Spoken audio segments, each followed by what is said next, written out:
नमस्कार विद्यार्थी मित्रांनो, आजच्या व्हिडिओमध्ये आपण जिल्हा परिषद भरती 2023साठी ग्रामसेवक याचबरोबर कृषी सेवक या पदांसाठी महत्त्वपूर्ण प्रश्न या ठिकाणी पाहणार आहोत. तर बघा, प्रश्न पहिला आहे संधी सोडवा. शब्द दिलेला आहे आपल्याला गणेश. तर गणेश या शब्दाची आपल्याला या ठिकाणी संधी सोडवायची आहे. तर या प्रश्नाचे योग्य उत्तर काय येईल ते म्हणजे काय, गण अधिक ईश, म्हणजेच ऑप्शन क्रमांक 1 हे या प्रश्नाचे योग्य उत्तर असेल. तर बघा, संधी विग्रह जर आपण पाहिला तर काय येईल, गण अधिक ईश. तर संधी प्रकार या ठिकाणी कोणता आहे, तर तो आहे गणसंधी. कोणता संधी प्रकार या ठिकाणी येईल, गणसंधी. स्वरसंधी म्हणजे काय, तर जवळ येणारे वर्ण जर स्वर असतील तर त्यास काय म्हटले जाते, स्वरसंधी. स्वरसंधी असे म्हटले जाते. तर बघा, या ठिकाणी संधीचा विग्रह गणेश, गण अधिक ईश. तर बघा, या ठिकाणी न, तर यामध्ये एक स्वर आहे तो म्हणजे अ आणि ई. तर या ठिकाणी काय होईल, ए येईल, ए होईल या ठिकाणी. म्हणजेच या ठिकाणी शब्द कसा तयार होतो, गणेश. तर बघा, या ठिकाणी एक नियम आहे. तर अ किंवा आ या स्वरापुढे ई किंवा ई आल्यास ए हा स्वर येतो व ओ किंवा उ आल्यास ओ हा स्वर येतो. यालाच काय म्हटले जाते, गुणसंधी असे म्हटले जाते. म्हणून या ठिकाणी प्रश्नाचे योग्य उत्तर ते काय असणार आहे, ऑप्शन क्रमांक 1 गण अधिक ईश म्हणजेच गणेश. यानंतरचा पुढचा प्रश्न, विजोड या शब्दाचा योग्य विरुद्धार्थी शब्द ओळखा. विरुद्धार्थी शब्द, विजोडचा विरुद्धार्थी शब्द काय असणार आहे, तर तो असणार आहे अनुरूप. ऑप्शन क्रमांक 4 अनुरूप. याचबरोबर बघा, कावड म्हणजे काय, तर कावड म्हणजे पाण्याच्या 2 घागरी इकडून तिकडे नेण्यासाठी बांबूच्या 2 टोकांना दोऱ्या बांधून त्याखाली वाहून न्यायच्या वस्तू ठेवलेली एक शिंकाळी असते. आणि असे शिंकाळी असलेले साधन, भारतीय साधन, त्यालाच काय म्हटले जाते, कावड. याचबरोबर बघा, तडजोड म्हणजे काय, तर तडजोड म्हणजे दावा किंवा मतभेद मिटवण्याकरता दोन्ही पक्षांमध्ये जे करण्यात आलेले जे समेट असते त्याला म्हटले जाते तडजोड. याचबरोबर जो मुरड हा शब्द आहे, तर एखाद्या सवयीला आवर घालणे म्हणजेच काय, तर मुरड. म्हणून या ठिकाणी प्रश्नाचे योग्य उत्तर ते म्हणजे ऑप्शन क्रमांक 4 अनुरूप. यानंतरचा पुढचा प्रश्न बघा, जानेवारी 2023मध्ये कांगेर व्हॅली राष्ट्रीय उद्यानाच्या परळी बोधन गावात पेंटेड बॅट म्हणून ओळखले जाणारे दुर्मिळ केशरी रंगाचे वटवाघूळ दिसले.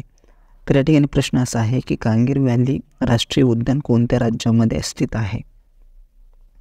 तर बघा, कांगेर व्हॅली राष्ट्रीय उद्यान कोणत्या राज्यामध्ये आहे, तर हे आहे छत्तीसगड राज्यामध्ये. ऑप्शन क्रमांक 2 छत्तीसगड. तर बघा, अलीकडे छत्तीसगडमधील बस्तार येथील कांगेर व्हॅली राष्ट्रीय उद्यानामधील परळी बोधन गावामध्ये पेंटेड बॅट म्हणून ओळखले जाणारे दुर्मिळ केशरी रंगाचे वटवाघूळ या ठिकाणी आपल्याला आढळलेले आहे. तर बघा, हा जो वटवाघुळाचा एक प्रकार आहे म्हणजेच प्रजाती आहे, तर त्याचे वैज्ञानिक नाव देखील तुम्ही लक्षात ठेवा, कारण हा करंट अफेअर्ससाठी महत्त्वाचा प्रश्न आहे. तरी या वटवाघुळाचे नाव काय आहे, तर ते नाव आहे केरीओला पिच, असे याचे नाव आहे, केरीओला पिच. तर बघा, देशामध्ये, आपल्या भारत देशामध्ये वटवाघुळांच्या सुमारे किती प्रजाती आढळतात, तर त्या प्रजाती आढळतात 131 प्रजाती. हे देखील तुम्ही लक्षात ठेवू शकता. पुढचा प्रश्न आहे करंट अफेअर्सच. खालीलपैकी कोणत्या ठिकाणी बॅडमिंटनसाठी नॅशनल सेंटर फॉर एक्सलन्स उभारले जाणार आहे, तर कोणत्या ठिकाणी, गुवाहाटी, आसाम. ऑप्शन क्रमांक 1. तर बघा, अलीकडेच आसाम सरकार आणि भारतीय बॅडमिंटन असोसिएशन संस्था यांच्यामध्ये एकूण 25 वर्षांसाठी एक सामंजस्य करार झालेला आहे. आणि या संदर्भात आसाम सरकार उत्तर गुवाहाटीमध्ये नॅशनल सेंटर फॉर एक्सलन्स स्थापन करणार आहे. कुठे, आसाममधील गुवाहाटी या ठिकाणी. पुढचा प्रश्न आहे, अलीकडेच जुलै 2023मध्ये कोणत्या भारतीय राज्याला पहिली उड्डाण प्रशिक्षण संस्था मिळालेली आहे, तर ते राज्य आहे ते म्हणजे तामिळनाडू. ऑप्शन क्रमांक 3. तर बघा, नागरी विमान वाहतूक संचालनालयाने तामिळनाडूच्या पहिल्या फ्लाईट ट्रेनिंग ऑर्गनायझेशनला मान्यता दिली आहे. आणि ही जी उड्डाण प्रशिक्षण संस्था आहे, तर ही तामिळनाडूमधली पहिली आणि आपल्या देशामधील एकूण 36वी उड्डाण प्रशिक्षण संस्था असणार आहे. तर बघा, भारतीय नागरी विमान वाहतूक संचालनालय, त्यालाच काय म्हटले जाते, DGCA. तर ही भारतामधील नागरी विमान वाहतुकीचे नियमन करणारी एक भारत सरकारची वैधानिक संस्था आहे. याचबरोबर नागरी विमान वाहतुकीचे नियमन करणारी ही एक भारतीय सरकारची वैधानिक संस्था आहे आणि देशभरामध्ये या संस्थेचे एकूण कार्यालय किती आहेत? क्षेत्रीय कार्यालय तर ते आहेत एकूण 14 कार्यालय. हे देखील तुम्ही लक्षात ठेवू शकता. त्याचे हेडक्वार्टर कुठे आहे? तर हे आहे नवी दिल्ली या ठिकाणी. आणि महासंचालक सध्याचे कोण आहेत? तर ते आहेत विक्रम देवदत्त. तुम्ही नाव लक्षात ठेवू शकता, विक्रम देवदत्त. तर हे नागरी विमान वाहतूक संचालनालयाचे कोण आहेत? महासंचालक आहेत. यानंतरचा पुढचा प्रश्न आहे, भारतात स्थापन झालेले पहिले राष्ट्रीय उद्यान खालीलपैकी कोणते आहे? तर हे कोणते आहे? तर ते आहे जिम कॉर्बेट राष्ट्रीय उद्यान, ऑप्शन क्रमांक 2. तर हे उत्तराखंड राज्यामधील नैनिताल जिल्ह्यातील एक व्याघ्र प्रकल्प देखील आहे. याची स्थापना कधी झाली होती? तर याची स्थापना झाली होती 1936 कोणत्या नावाने झाली होती? तर Hailey National Park. Hailey National Park म्हणजेच हेली राष्ट्रीय उद्यान. आणि यानंतर 1973 या नॅशनल पार्कला व्याघ्र प्रकल्पाचा दर्जा देण्यात आला. याचबरोबर काझीरंगा राष्ट्रीय उद्यान कुठे आहे? तर हे आहे आसाममध्ये. कुठे? आसाममध्ये. आणि हे एकशिंगी गेंड्यासाठी प्रसिद्ध आहे. यानंतर गीर राष्ट्रीय उद्यान कुठे आहे? तर हे आहे गुजरातमध्ये. आणि कान्हा राष्ट्रीय उद्यान कुठे आहे? तर हे आहे मध्य प्रदेश राज्यामध्ये. हे देखील तुम्ही लक्षात ठेवा. पुढचा प्रश्न आहे, भारतामधील कोणते राष्ट्रीय उद्यान मोठ्या मांजर कुळातील 4 प्रजातींसाठी प्रसिद्ध आहे? म्हणजे वाघ, बिबट्या, ढगाळ बिबट्या आणि हिमबिबट्या. तर ते राष्ट्रीय उद्यान आहे ते म्हणजे कोणते? अरुणाचल प्रदेशमधील नामदफा राष्ट्रीय उद्यान, ऑप्शन क्रमांक 2. अरुणाचल प्रदेशमधील नामदफा राष्ट्रीय उद्यान. तर बघा, या ठिकाणी मांजर कुळातील वाघ, चित्ता, हिमबिबट्या आणि ढगाळ बिबट्या या 4ही प्रजाती या ठिकाणी आढळतात. हे देखील तुम्ही या ठिकाणी लक्षात ठेवा. तर तुमच्यासाठी या ठिकाणी एक प्रश्न आहे की राजाजी राष्ट्रीय उद्यान जे आहे, राजाजी राष्ट्रीय उद्यान, तर हे कोणत्या राज्यामध्ये स्थित आहे? तर या प्रश्नाचे उत्तर तुम्हाला कमेंट बॉक्समध्ये द्यायचे आहे. यानंतरचा पुढचा प्रश्न, पंतप्रधान नरेंद्र मोदी यांनी कोणत्या शहरात रामानुजाचार्य यांच्या प्रतिमेचे अनावरण केले, ज्याचे वर्णन स्टॅच्यू ऑफ इक्वॅलिटी असे केले जाते? Statue of equality.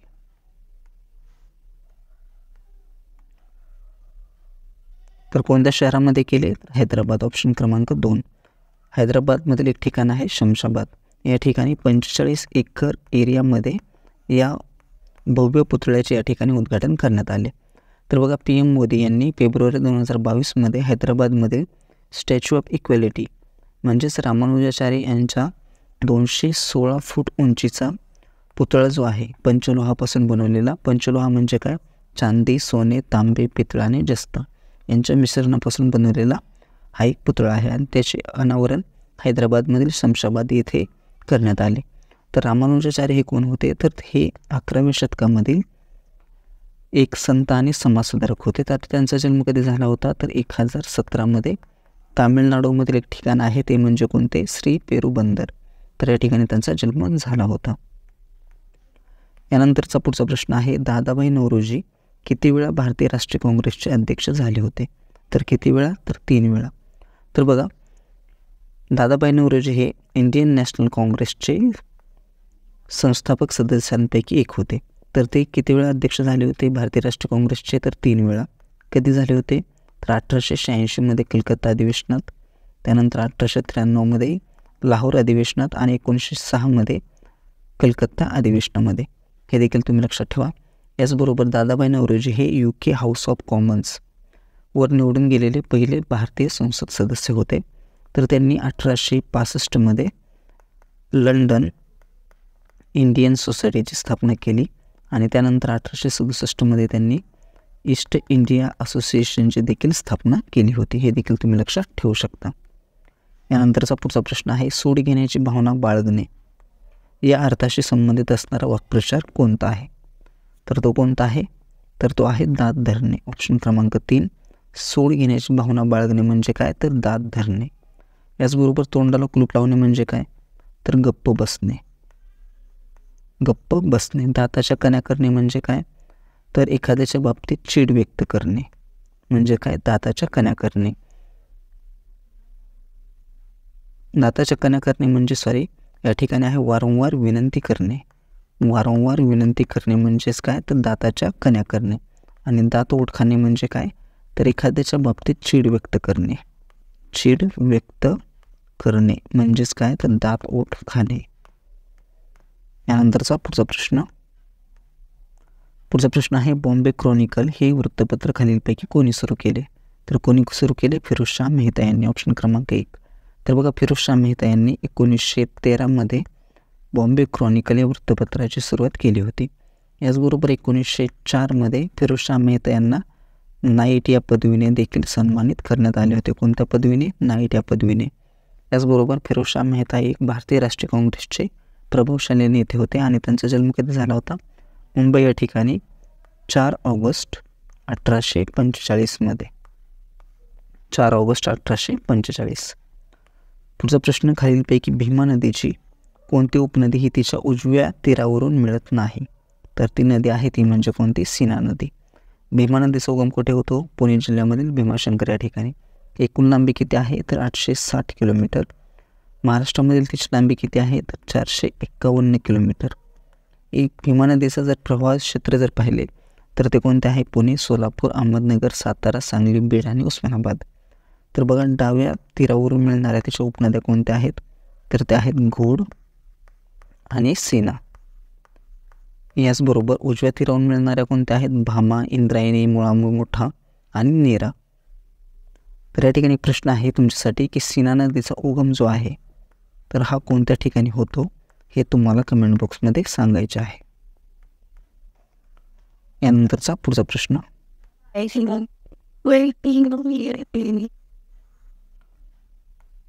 आहे वसन या शब्दाचा समानार्थी शब्द खालीलपैकी ओळखा. वसन.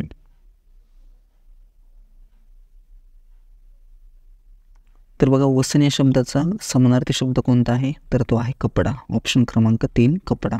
त्यालाच आपण काय म्हणू शकतो? वस्त्र. याचबरोबर अजून कोणता आहे? पट. हे देखील वसन या शब्दाचे समानार्थी शब्द आहेत. यानंतरचा पुढचा प्रश्न आहे माधवराव बर्वे प्रकरण खालीलपैकी कोणत्या समाजसुधारकाशी संबंधित आहे? तर ते समाजसुधारक कोण? गोपाळ गणेश आगरकर. ऑप्शन क्रमांक 3. तर बघा, माधवराव बर्वे प्रकरण हे काय होते? तर 1881 कोल्हापूर येथील माधवराव बर्वे प्रकरणामध्ये ब्रिटिशांनी कोल्हापूरचे जे चौथे शिवाजी यांना वेडसर ठरवून अहमदनगरच्या तुरुंगात टाकले. कोल्हापूर संस्थानाचे दिवाण माधवराव बर्वे यांच्यामुळे चौथे शिवाजी यांना तुरुंगात जावे लागले असे म्हणून लोकमान्य टिळक आणि गोपाळ गणेश आगरकर यांनी आपल्या वृत्तपत्रामधून बर्वे यांच्यावर टीका केली होती. आणि त्यानंतर बर्वे यांनी काय केले? तर माधवराव बर्वे यांनी लोकमान्य टिळक आणि आगरकर यांच्या विरुद्ध मुंबई न्यायालयामध्ये फौजदारी खटला दाखल केला. आणि त्यानंतर इसवी सन 13 जुलै 1882 रोजी खटल्याचा या निकाल लागला. आणि या निकालात लोकमान्य टिळक आणि गोपाळ गणेश आगरकर यांना 101 दिवसांच्या तुरुंगवासाची शिक्षा या ठिकाणी झाली.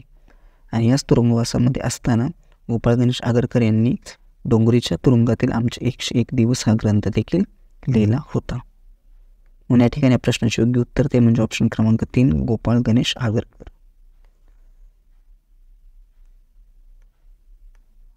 यानंतरचा पुढचा प्रश्न आहे select the most appropriate meaning of the given phrasal verb.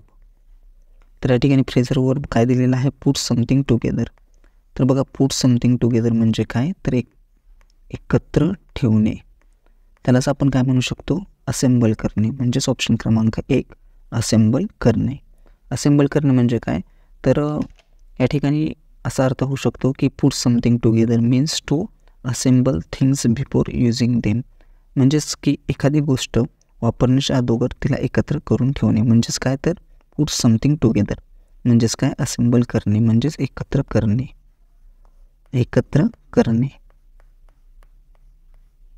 यानंतरचा पुढचा प्रश्न आहे choose the synonym of the word revising. तर रिवायझिंग हा एक शब्द आहे, तर याचा समानार्थी शब्द आपल्याला या ठिकाणी सांगायचा आहे. रिवायझिंग म्हणजे काय? तर एखादी गोष्ट तपासून त्यात दुरुस्ती करणे किंवा काहीतरी बदल करणे. म्हणजेच काय? तर revising means to examine and make corrections or alterations to something. म्हणजेच काय, तर एखाद्या गोष्टीमध्ये एखादी गोष्ट तपासून त्यामध्ये काहीतरी बदल करणे म्हणजेच काय, अल्टरिंग. ऑप्शन क्रमांक 2 हा याचा समानार्थी शब्द असणार आहे. तर बघा, फ्रीजिंग म्हणजे काय, तर अतिशीत. प्रिझर्विंग म्हणजे काय, तर जतन करणे. प्रिझर्विंग म्हणजे जतन करणे. स्टॅबिलायझिंग म्हणजे काय, तर स्थिर करणे. स्टॅबिलायझिंग म्हणजे स्थिर करणे. पुढचा प्रश्न आहे, select the option that can be used as one word substitute for the given group of word. तर या ठिकाणी एक शब्दांचा संच दिलेला आहे. A set of reasons or logical basis for a course of action or belief. तर म्हणजे काय, कारणाचा संच किंवा कृती किंवा विश्वासासाठी तार्किक आधार. तर याच्यासाठी एक शब्द कोणता असणार आहे, तर तो असणार आहे रेशनल. कोणता, ऑप्शन क्रमांक 2 रेशनल. म्हणजेच काय, तर तर्कशुद्ध. रेशनल म्हणजे काय, तर तर्कशुद्ध. याचबरोबर बघा, ॲडिशनल म्हणजे काय, तर वैचारिक. हे तुम्ही शब्द लक्षात ठेवू शकता. नॉर्मॅटिव्ह म्हणजे काय, तर मानक किंवा नमुना. मानक, नमुना. आणि जिओपॉलिटिकल म्हणजे काय, तर भौगोलिक राजकीय. भौगोलिक राजकीय. यानंतरचा पुढचा प्रश्न आहे, select the option that can be used as one word substitute for the given group of words. काय दिलेलं आहे, the process of taking legal action. The process of taking legal action. कायदेशीर कारवाई, एखाद्यावर कायदेशीर कारवाई करण्यासाठी केलेली जी प्रोसेस असते त्याला काय म्हटले जाते, तर त्याला म्हटले जाते काय, लिटिगेशन. ऑप्शन क्रमांक 4 लिटिगेशन असं त्याला म्हटले जाते. म्हणजेच काय, तर एखाद्यावर खटला दाखल करणे किंवा दावा दाखल करणे त्यालाच काय म्हटले जाते, लिटिगेशन. रिव्हिलेशन म्हणजे काय, तर एखाद्या गोष्टीचा खुलासा करणे. खुलासा करणे म्हणजे काय, रिव्हिलेशन. स्टोन वॉलिंग म्हणजे काय, तर दगडफेक करणे. स्टोन वॉलिंग म्हणजे दगडफेक करणे. सर्व्हिल म्हणजे काय, तर पाळ ठेवणे. एखाद्यावर पाळ ठेवणे म्हणजेच काय, सर्व्हिल. यानंतरचा पुढचा प्रश्न आहे, choose the most appropriate meaning of the given item. तर या ठिकाणी एक आयटम दिलेला आहे, तो आहे कम अक्रॉस. Come across. तर या प्रश्नाचे उत्तर तुम्हाला कमेंट बॉक्समध्ये द्यायचे आहे. तर आजच्या व्हिडिओमध्ये आपण 3 प्रश्न असे ठेवलेले आहेत की ज्याच्या प्रश्नांची उत्तरे तुम्हाला कमेंट बॉक्समध्ये द्यायचे आहेत. So friends, thanks for watching.